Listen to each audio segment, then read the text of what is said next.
Welcome to Dark Feed, where once you find the feed, it finds you. Winter in the Ural Mountains is no gentle season.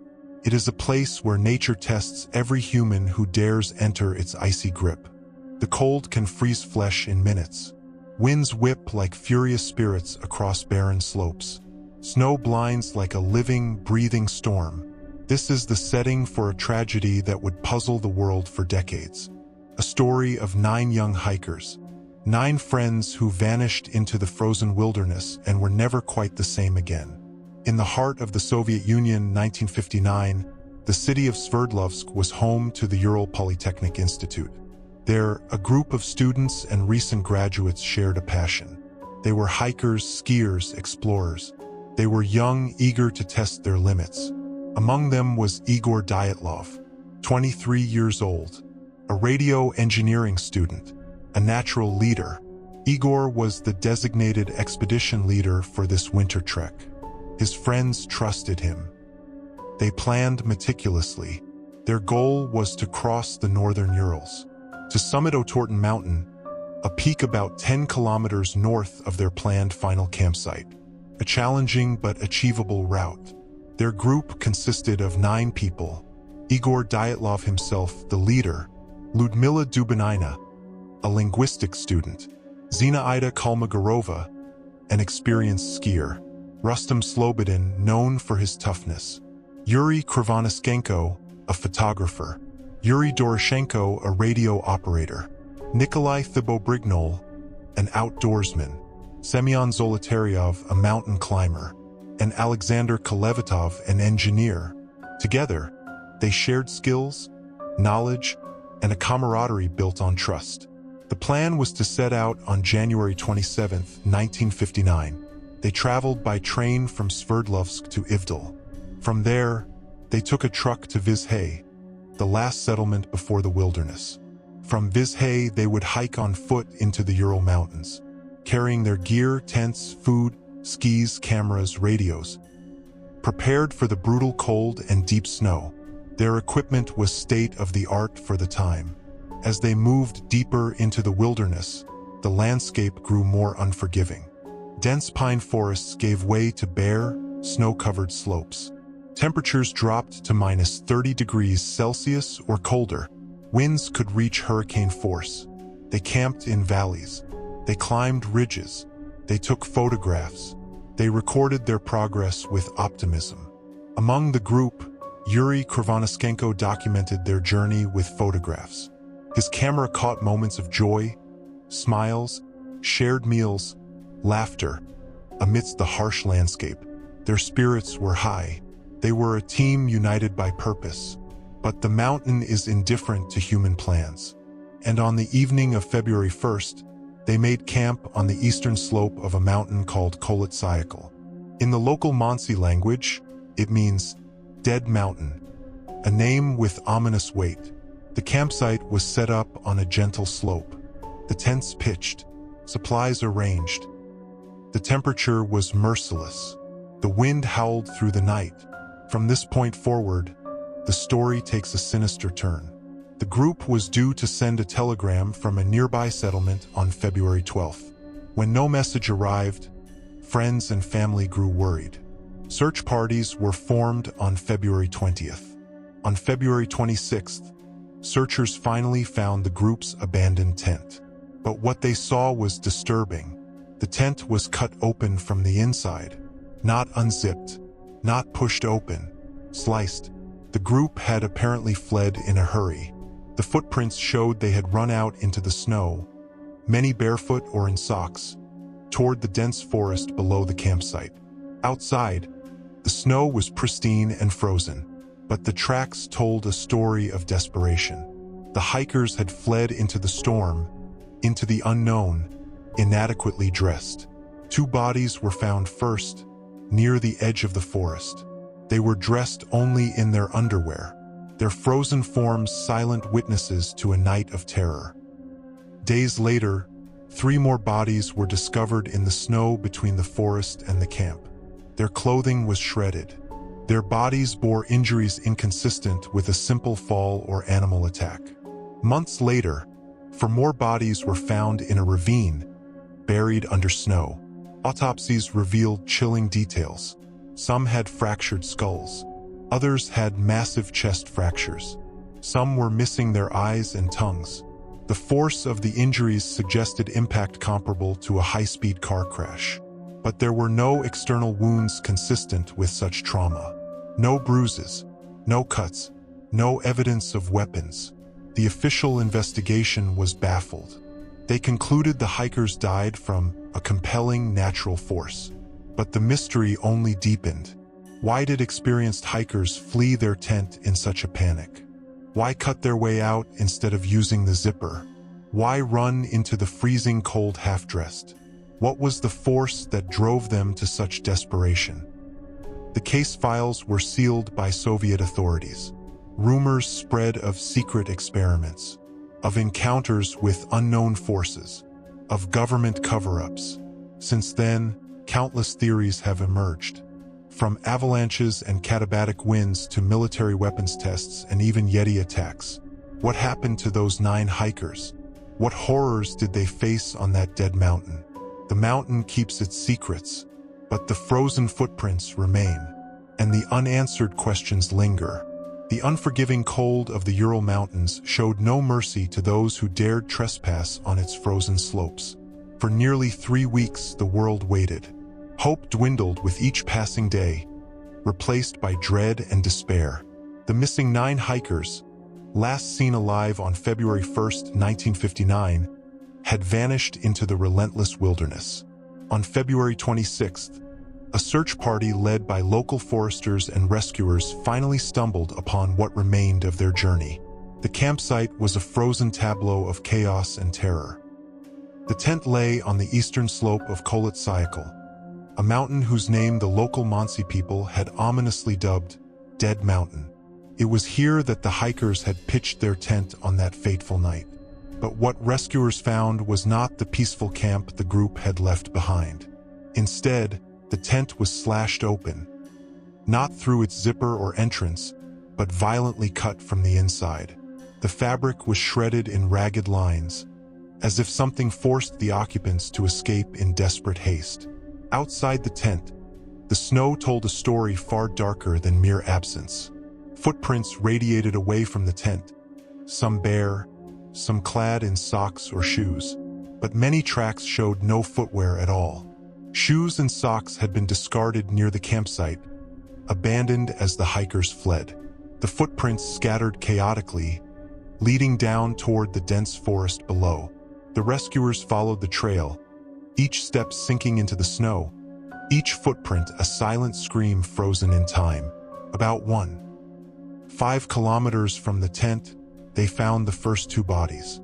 They belonged to Yuri Doroshenko and Yuri Krivonishenko. Both young men lay face up, frozen in the snow. What was chilling was their state of undress. Clad only in their underwear, barefoot and exposed to the brutal cold. Their bodies showed no obvious wounds. Cause of death was determined to be hypothermia. The horror of their discovery was just beginning. Over the next days, the search party uncovered 3 more bodies scattered between the edge of the forest and the tent. These were the remains of Ludmila Dubinina, Semyon Zolotaryov, and Rustam Slobodin. These hikers were found in various states of disarray. Their clothing was torn and damaged. Shoes were missing or heavily worn. Zolotaryov's body was particularly puzzling. His tongue was missing, and his eyes were gone.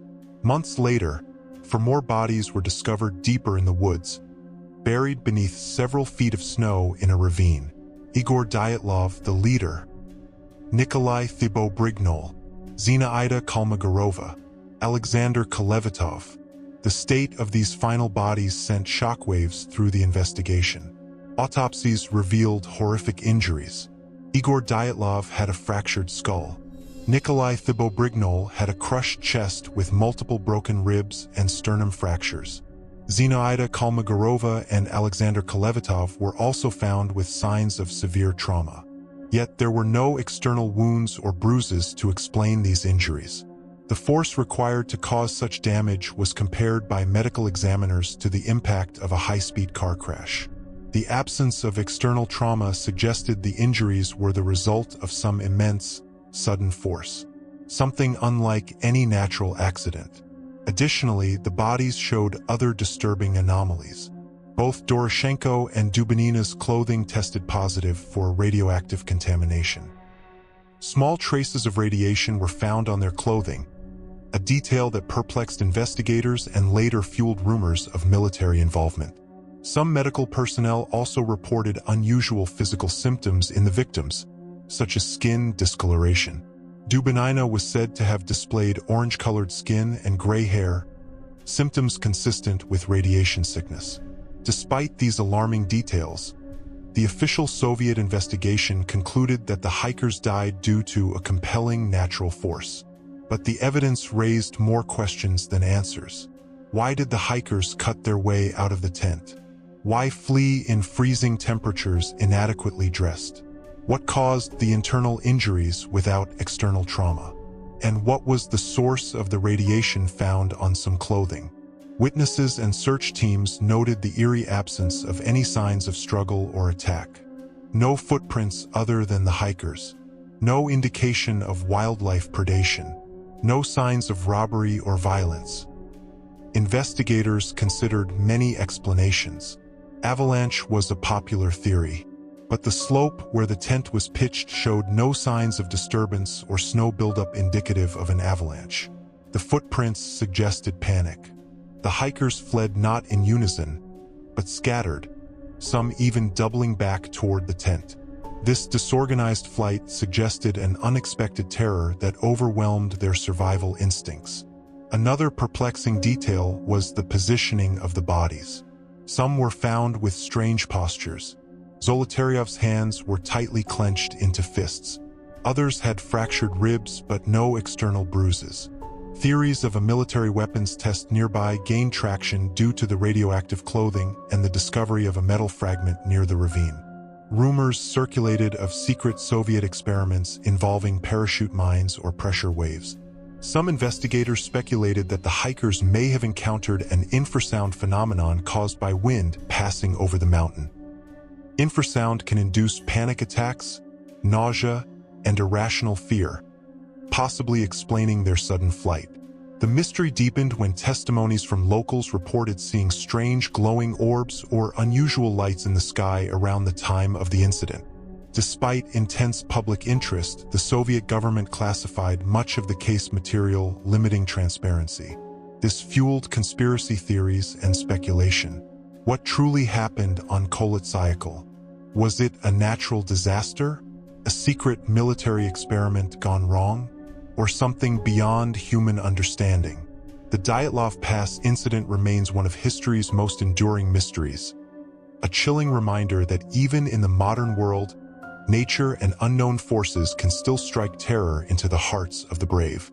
The mystery of Dyatlov Pass refuses to fade. More than 6 decades have passed, yet the world remains captivated by what truly happened on that frozen slope. The harsh cold, the fragmented bodies, the inexplicable injuries, all shrouded in unanswered questions. After the search parties recovered the 9 bodies, the Soviet authorities launched an investigation. Officially, the cause of death was listed as a compelling natural force, but that conclusion barely scratched the surface. Avalanche theory. The avalanche theory is the most commonly accepted explanation. It posits that a slab of snow gave way, causing the hikers to panic and flee their tent. The fear of being buried alive forced them to cut open their shelter and run into the storm. This theory accounts for their hasty exit and hypothermia deaths. But skeptics point out flaws. The campsite was on a relatively flat slope with no signs of recent avalanche. The injuries sustained, such as crushed ribs and fractured skulls, don't match typical avalanche trauma. The tent showed no signs of being buried under snow. Katabatic wind and infrasound. Another natural explanation involves katabatic winds, gravity-driven, cold, dense air rushing down the mountain. These winds can create infrasound, low-frequency sound waves inaudible to humans but capable of causing panic, nausea, and disorientation. Researchers hypothesized that the hikers might have experienced these effects, causing irrational fear and a sudden flight into the freezing night. This theory explains the chaotic footprints and lack of coordinated escape. Military involvement and secret experiments. A darker theory suggests the hikers stumbled upon secret Soviet military tests. Several hikers' clothing tested positive for radiation, raising suspicions. Reports from locals and rescuers spoke of strange lights and unusual sounds near the mountain around the time of the incident. Some believe the group was exposed to a weaponized pressure wave or radiation from clandestine experiments. The possibility of a military cover-up adds a chilling layer to the mystery. Investigations into the case remain classified in parts, fueling speculation. Paranormal theories. Some explanations veer into the paranormal. Legends of the Mansi people speak of spirits guarding the mountain. Eyewitness accounts describe glowing orbs and strange lights near the pass. Stories of Yeti or other cryptids attacking the hikers have gained traction in fringe communities. While lacking concrete evidence, these theories highlight the eerie atmosphere surrounding Dyatlov Pass. Other speculations. Some have suggested interpersonal conflicts or secretive behavior within the group led to tragedy. However, letters and diaries recovered show a close-knit group, enthusiastic and cooperative. More recent investigations in 2019 and 2020 re-examined evidence, leaning towards an avalanche combined with weather factors as the likely cause. But even official statements acknowledge unanswered questions remain. Why the mystery endures. Dyatlov Pass fascinates because it touches primal fears, the unknown forces of nature, human vulnerability in the face of the wilderness, the terror of sudden, unexplained violence. The story continues to inspire books, documentaries, films, and endless debates. A frozen tableau of young lives lost, forever etched into the cold silence of the Urals. The mountain guards its secrets. The hikers' footprints are frozen in time. And the question lingers, what truly happened on Dyatlov Pass?